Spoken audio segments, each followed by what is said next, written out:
Hi అండి, తెలుగింటి అత్తగోడల రుచులకు స్వాగతం అండి. మీరు అందరూ బాగున్నారా? మేము బాగున్నామండి. మీరు అందరూ బాగోవాలని కోరుకుంటున్నాను.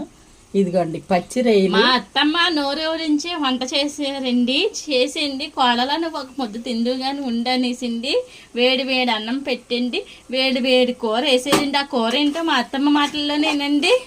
ఇదిగోండి చింత చిగురు పచ్చి రొయ్యలు కూర చాలా బాగుంటుందండి. మంచి కూర ఉండేనండి. అదిగోండి చూసారా ఎంత బాగుంటుందండి చింత చిగురు. చూసారు కదా, ఇదిగోండి ఇలా కలుపుకునండి.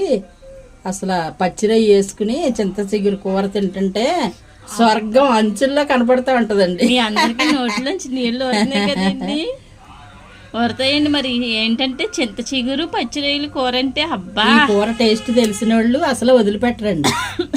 ఇదిగోండి